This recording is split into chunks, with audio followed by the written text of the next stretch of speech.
Welcome. I'm Robert Whipple, and this is NCR 507, Research Methods and Interpretation. I really appreciate your selection of negotiation, conflict resolution, and peace building for your graduate studies. Your studies are similar to the helping professions of education, nursing, and psychology because you are learning how to use problem-solving processes to improve the human condition. You are seeking to learn about a truly noble cause.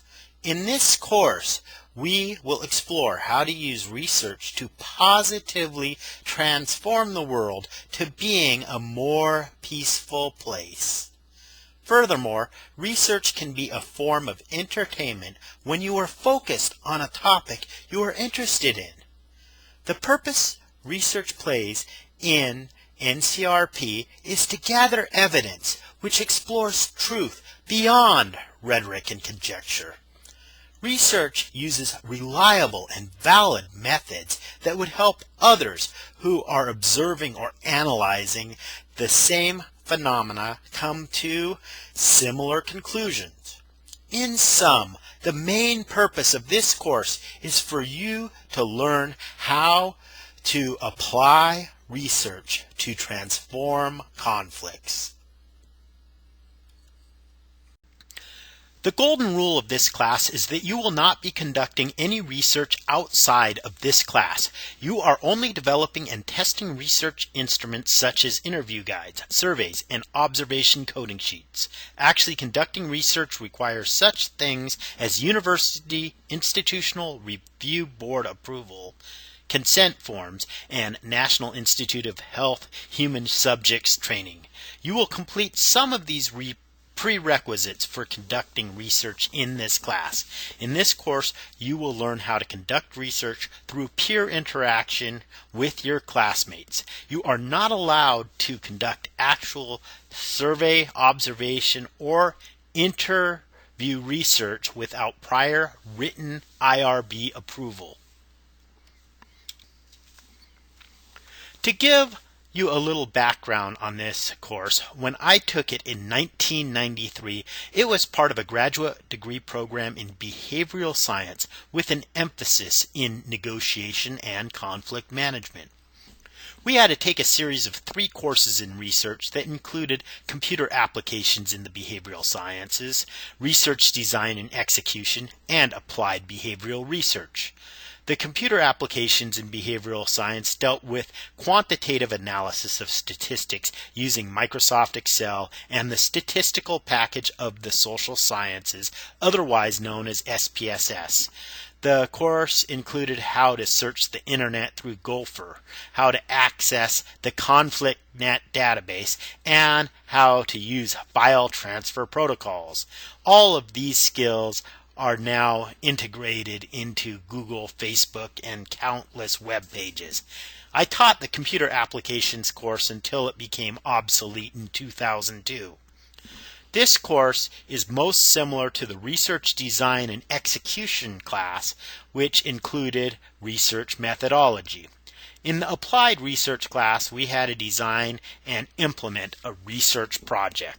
The most significant changes in the research methods you are learning is through us receiving feedback from students, alumni, and conflict resolution practitioners about how they are using research. Throughout this course, we will both review the best practices and research methodologies that are related to negotiation, conflict resolution, and peace building, as well as collect information about how to use research as practitioners. The course learning outcomes integrate the concepts of a graduate level research course with the research skills you will need as an NCRP practitioner. Our profession is filled with books of best practices in negotiation, conflict resolution handbooks, mediation processes, bargaining games, prosperity and success through negotiation texts, spirituality of peace building, and stacks of problem-solving self-help books. You need to differentiate the practices based on empirical research from conjecture. For example, the first method presented in Roger Fisher and William Ury's Getting to Yes is separate the people from the problem. What empirical research does Fisher and Ury provide to support their method? What other research has been conducted that shows separating people from the problem is the optimal method during negotiations? You will also review the theories of research. These are different from the theories of NCRP. The research theories deal with a systematic explanation for why things happen. In NCRP, research theory is a way of describing the correlated patterns of human interaction during conflict and the resolution processes. Peer review in this class will in some ways mirror peer review processes for professional publications, and in other ways it won't.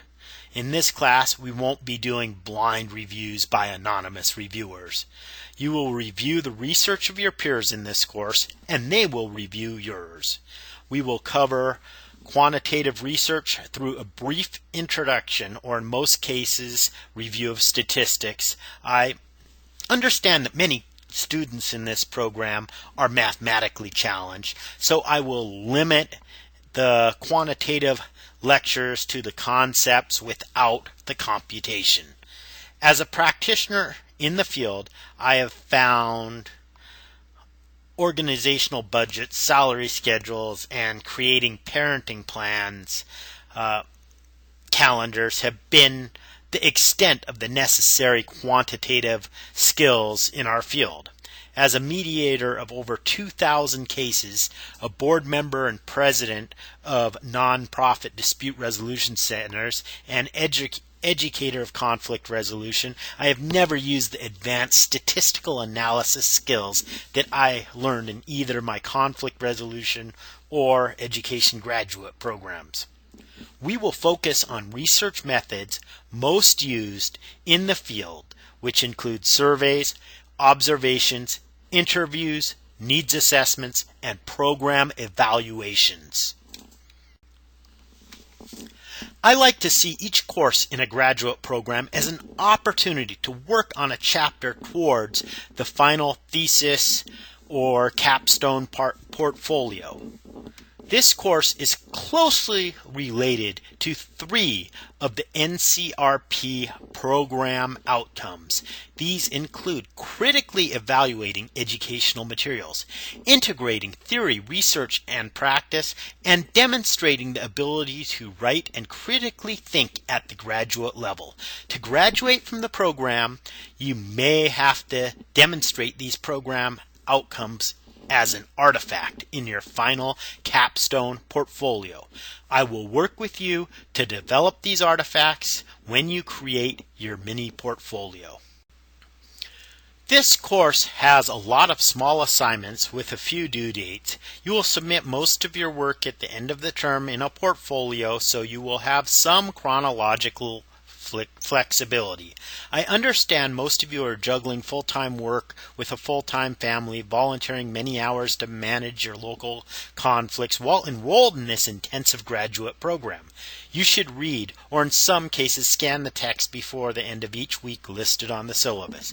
You will demonstrate mastery of your understanding of the reading during your weekly participation in the discussion board, wikis, and blogs. I have used some research tools within Blackboard to monitor how often you log in, what you download, where you link to, and I will extract each student's contributions to the participation areas. I use quantitative and qualitative methods to analyze your course participation.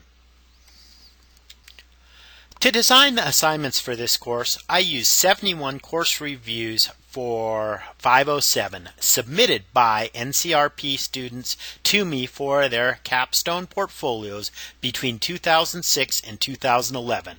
The courses were taught by 5 different instructors who used 4 different textbooks. I combined the topics taught by the other instructors, activities in the assigned textbooks, a wish list of things the NCRP Department Chair Dr. Erb wanted me to focus on, and research activities I learned through my studies in behavioral science, education, and psychology. These topics were selected for their applicability to your research as an NCRP practitioner rather than conducting research for professional publication. Furthermore, most students completed a survey at the end of the spring 2011 term and provided suggestions to improve 507. I have included these suggestions in this version of the course. The APA, which is the required textbook, is a reference manual you will become very familiar with. As an NCRP practitioner, you will need to follow many different writing styles. Each proposal, grant, scholarship application, journal, settlement agreement, program evaluations, contracts, and behavioral assessments all have different behavioral guidelines. I have been on scholarship committees, grant review boards, individual education plan auditing teams, and reviewed proposals through the competitive bidding process. All of these follow some specific writing guidelines. Please compare everything you submit in this course to the publication manual. I will reject and request you reformat any papers that do not follow the APA publication manual guidelines. Throughout this program, you will work towards the outcome of demonstrating your ability to write clear, concise, coherent, graduate level content. The APA publication manual provides specific guidelines on how to successfully write a graduate level paper. This course has many required readings. Practicing sound research methods requires lots of reference material. I have over 100 books from research courses I took in which I rarely ever use because it is now available on the internet or online library databases. In these challenging economic times, I want to use texts which are included in your tuition costs through the eBrary. To get to the eBrary, you go to the CSUDH website, select Library, then select the link to journal articles and electronic resources. On Finding an Article page, select Browse Databases by title A through Z, select E, and then click on the link to eBrary. Use the drop-down menu for author and type the author you are looking for. I don't use the title or subject because eBrary has an annoying feature that highlights the search term. You can turn it off by clicking a checkbox. However, the author's name infrequently comes up in the text. You can read the text on the left and the table of contents on the right. You will need to play with the magnification and other features to customize the screen to your reading preferences. The methodology I used to select the text for the course was to go to eBrary, search combined terms that were related to the program learning outcomes: negotiation and research, conflict resolution and research, mediation and research, peace building and research. I also searched for text that would include specific course learning outcomes such as critiquing research, research theories, peer-reviewed research, quantitative research, qualitative research, descriptive statistics, inferential statistics, reliability, and validity. Furthermore, I searched for terms that directly related to the research tasks I have performed as an NCRP practitioner, such as literature review, focus groups, interviews, observation, problem-solving workshops, surveys, program evaluations, needs assessments, and research presentation. I bookmarked 212 books that were identified by the search terms. I then scanned the table of contents and introductions to narrow the books down to the most applicable 20. I wanted to select books that were aligned to the course objectives with a quality equal to or better than the other texts that have been previously used in NCR 507, which are Daniel Druckmann's Doing Research, Methods of Inquiry into Conflict Analysis, and Brett Pelham's and Hart Blayton's Conducting Research in Psychology, Measuring the Weight of Smoke. I also compared specific book sections with specialized books from my library. Two books that came up most frequently in the searches were The Good Research Guide and The Methods of Negotiation Research. I read these two books and found some weaknesses in the writing of literature reviews, collecting data, research theory, and program evaluation. I selected a few texts with sound chapters addressing these limitations. I also included the Comprehensive Handbook of Psychopathology because NCRP practitioners must often work with people with mental challenges. The schedule provides the date range for each week. I made these to reflect the beginning of the week beginning on Tuesday and the end of the week being Monday. I will post the lectures for the week at the beginning of the week and expect you to complete the assigned reading at the beginning of each week. Some weeks I will post several lecture presentations. I will have a discussion board thread for the presentations. I will track your participation on the discussion board at the end of each week. The assignment due dates are to keep you on track. If you fall behind in this course, it is doubtful you will be able to catch up with the participation. The most important due dates are the topic approval on April 18th, the presentations posted by June 18th, and the final portfolio of your work submitted by June 28th. I will give you some study tips. I have been a continuously enrolled graduate student with a great GPA of 3.9 since 1993. I am currently attending a 2-year full-time postgraduate school psychology certification program at Eastern Washington University. I have completed graduate degrees and certificate programs at Harvard University, UCLA, University of Southern California, California State University, Dominguez Hills, Long Beach State University, and Seattle Pacific University. I see the key to my studying success as dividing the number of pages required reading by the number of days and schedule a time. If I have 300 pages to read in a week, it breaks down to a manageable 28.5 pages a day.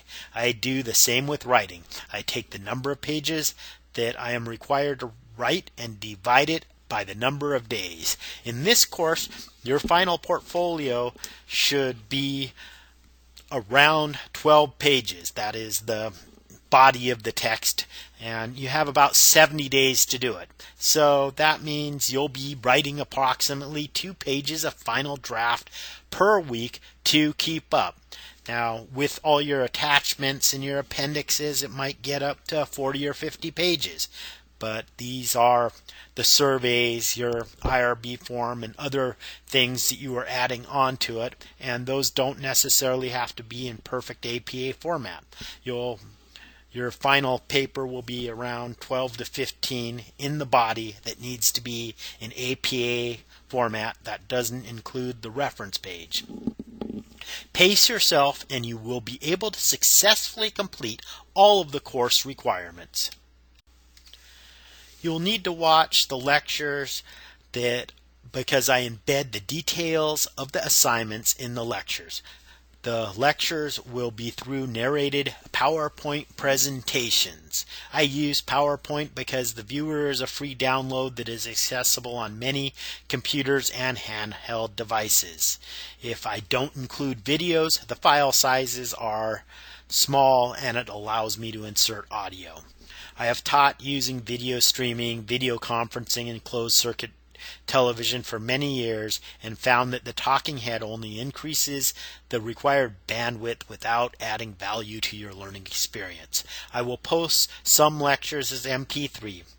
In a traditional 3-semester unit face-to-face graduate level course, you will have approximately 40 hours of seat time that includes lectures, discussions, and participation in an 18-week semester. For this online class, it breaks down to approximately 4.5 hours of lectures and participation per week. I will keep the lectures to approximately 20 to 30 minutes per week, so you will have ample time to discuss the course content with your peers. Reading and completing assignments will take additional time. You should schedule approximately 8 hours per week to complete all the readings, assignments, view the assignments, and participate on the boards. This schedule is on the syllabus. It includes the date ranges of the week, the assignments, the reading assignments, and the assignments that you need to turn in, and due dates. I have already posted most of the lectures for the course in the Assignments and Learning Outcomes tabs. You may watch these in advance. I will also post an announcement on the announcement page when the week you should be watching these comes up. I recorded some of these presentations last term, and I will be updating the files with the narrations that have excessive hiss or to clarify the instructions. The bulk of your grade is from your portfolio, which will include the NIH certification, the IRB Form B, the literature review, observation, interview, and survey summaries. I will also provide detailed rubrics on how each assignment will be graded. If you follow the rubric guidelines, you will be able to achieve an outstanding grade for this course. I assign grades based on student demonstration of mastery of the learning outcomes rather than a curve. If all students demonstrate mastery, then all students can receive an A. I have a discussion thread that will run throughout this course for you to post your questions and concerns about the course requirements. Please post any issues which the whole class can benefit from my response. I will check this thread several times each week. Once again, the university policy requires that students who intend to undertake research involving human or animal subjects obtain approval from the appropriate campus authority before beginning such research. While you will not be carrying out research on human subjects as a part of this course description, do not begin any research on human subjects until you have approval or a waiver from the CSUDH Instructional Review Board for the protection of human subjects in writing. Once again, you are not going to be doing any actual research outside of this class as part of the course requirement. Okay, most students have already introduced themselves and posted their resume on the discussion board for introductions. I've also seen a lot of activity in the posting a research question. Some of these research questions look very good at this point, and as you post them, I will provide feedback.